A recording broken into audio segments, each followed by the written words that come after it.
പ്രിയപ്പെട്ടവർ, നാട്ടിലാകെ പകർച്ചവ്യാധികളാണ്. പക്ഷെ അതിലും വലിയൊരു പകർച്ചവ്യാധി ഇന്ന് നമ്മുടെ നാട്ടിൽ വ്യാപിച്ചുകൊണ്ടിരിക്കുന്നുണ്ട്. കഴിഞ്ഞ ദിവസം രാത്രി വന്ന് കുട്ടി എന്താണ് വളരെ ഡിപ്രസ്ഡായിട്ട് വന്ന കുട്ടീനെ ഓർമ്മല്ലേ? ഒരു ചെറുക്കൻ എന്നറിയോ, മൊബൈൽ ഫോൺ കൊടുക്കാത്തതിന് വീട്ടിൽ ഫൈറ്റ് ചെയ്തിട്ട് വന്നതാണ്.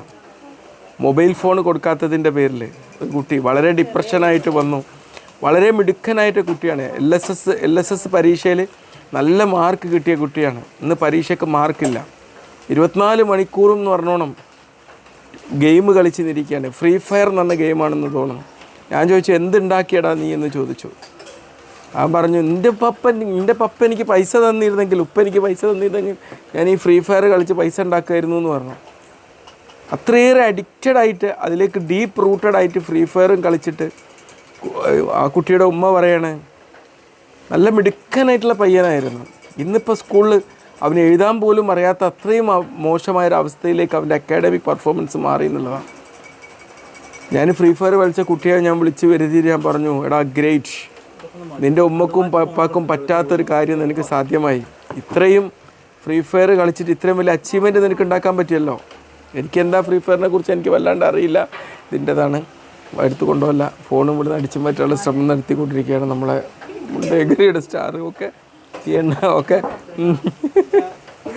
അപ്പം നമ്മൾ ഓരോ കുട്ടിക്കും അവരവരുടെ ലൈഫിൻ്റെ ഒരു ഹീറോ. ഞാൻ പറഞ്ഞു, ഞാൻ കുട്ടിക്കൊരു ചലഞ്ച് കൊടുത്തു, അടുത്ത USS പരീക്ഷയിൽ നിനക്ക് നല്ല മാർക്ക് വേണ്ടിയെടുക്കും, എൻ്റെ ചലഞ്ച്. അപ്പോൾ ഇന്നലെ എന്നാലും മൊബൈൽ എടുക്കില്ലേ എന്നൊക്കെ അവൻ്റെ ഉമ്മ ഇപ്പോൾ പറഞ്ഞു. ഞാൻ പറഞ്ഞു, ഓൻ ഇന്ന് തൊട്ട് മൊബൈൽ അവൻ്റെ ആവശ്യത്തിന് മാത്രമേ എടുക്കുള്ളൂ. അവന് ഹീറോ ആണ്, ഇവൻ സീറോ അല്ല. ഓരോ കുട്ടിയും ഒരു ഹീറോ ആണ്. ഇന്നലെ മറ്റൊരു കുട്ടി വന്നപ്പോൾ ഞാൻ ചോദിച്ചു, എനിക്ക് ലോകത്ത് ഏറ്റവും വലിയ VIP ആ കുട്ടി ഒരുപാട് കലാപരമായിട്ടുള്ള കാര്യങ്ങളൊക്കെ മുൻപന്തിയിൽ നിൽക്കുന്ന കുട്ടിയാണ്. ഞാൻ എൻ്റെ നമ്പറും കൊടുത്തു. അവൾ വരച്ച ചിത്രങ്ങളൊക്കെ ഒന്ന് കാണിച്ചു തരണമെന്ന് പറഞ്ഞു. ആ കുട്ടിക്കും ഇതുപോലെ കുറച്ചൊക്കെ ഗെയിം അഡിക്ഷനിലൂടെ കുറച്ച് എന്താ പറയുക ഐസൊലേറ്റഡ് ആയിപ്പോയ ഒരു കുട്ടിയായിരുന്നു. അപ്പോൾ കൊടുത്തപ്പം ഫോട്ടോ അയച്ചു തരാം. ഞാൻ പറഞ്ഞു, എനിക്ക് നീ വരച്ച ചിത്രം കാണാനാണ് ഇഷ്ടം, അല്ലാണ്ട് ഇവിടുത്തെ മുഖ്യമന്ത്രിനേക്കാളും പ്രധാനമന്ത്രിനേക്കാളും ഏറ്റവും വാല്യുബിളായൊരു വ്യക്തി ആരാന്ന് വെച്ചാൽ അത് നീ തന്നെയാണ്. അല്ലാതെ നമ്മൾ പത്രത്തിൽ കാണുന്ന വലിയ വലിയ ആൾക്കാരെന്ന് പറയുന്നവരൊന്നുമല്ല. നമ്മളെ മുമ്പിൽ നമ്മളെ അടുത്ത് വരുന്ന നമ്മൾക്ക് പുഞ്ചിരി സമ്മാനിച്ച ഒരു മനുഷ്യനാണ് ലോകത്തെ ഏറ്റവും വലിയ VIP.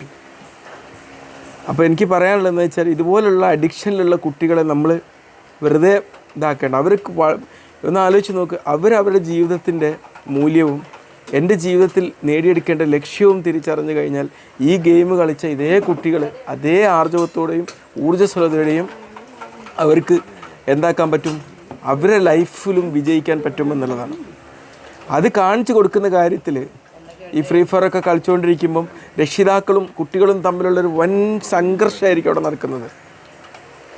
ഇറാൻ-ഇസ്രായേൽ യുദ്ധത്തെക്കാളും വലിയ സംഘർഷമായിരിക്കും ആ വീട്ടിൽ അരങ്ങേറുന്നത്, ആ തലച്ചോറുകൾ അരങ്ങേറുന്നത്.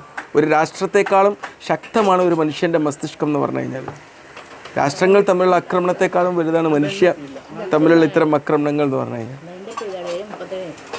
37 റൗണ്ട്സിന് പോകാനുണ്ട്. അതുകൊണ്ട് നമ്മൾ തൽക്കാലം ഈ എപ്പിസോഡോട് അവസാനിപ്പിക്കുകയാണ്. ഇതിനുശേഷം ഈ എപ്പിസോഡിൽ തുടർ വീഡിയോകൾ ഉണ്ടായിരിക്കുന്നതാണ്. കുട്ടികളുടെ മൊബൈൽ അഡിക്ഷൻ എങ്ങനെ ഒഴിവാക്കാം, എങ്ങനെ കുട്ടികളുടെ ഈ മൊബൈൽ അഡിക്ഷനെ അവരുടെ ജീവിതത്തിലെ ലക്ഷ്യങ്ങൾ കൈവരിക്കുന്നതിന് വേണ്ടി പര്യാപ്തമാക്കാം എന്നതിനെക്കുറിച്ചൊക്കെ ഞങ്ങൾ വീഡിയോ ഉണ്ടായിരിക്കും. പറഞ്ഞതുപോലെ നമ്മൾ റൗണ്ട്സിന് പോകാൻ വേണ്ടി നിൽക്കുകയാണ്. നമ്മളുടെ ഡ്യൂട്ടിയാണ് ഇമ്പോർട്ടൻറ്റ്. പക്ഷേ ഇതും ഡ്യൂട്ടീൻ്റെ ഭാഗം തന്നെയാണ്. കാരണം മരുന്ന് എഴുതി കൊടുക്കുന്നതിനേക്കാളും അതുപോലെ തന്നെ പ്രധാനപ്പെട്ടതാണ് ഈ കുട്ടികളിലൊക്കെ ഉള്ള ഇത്തരം അഡിക്ഷനുകൾ ഇല്ലാതാക്കുക എന്നുള്ളത്. അതുകൊണ്ടാണ് ഞാൻ എൻ്റെ ചായ കുടിക്കേണ്ട സമയം പോലും കളഞ്ഞുകൊണ്ട് ഇവിടെ വന്നുകൊണ്ട് ഈ കാര്യം സംസാരിച്ചത്. ഓക്കെ.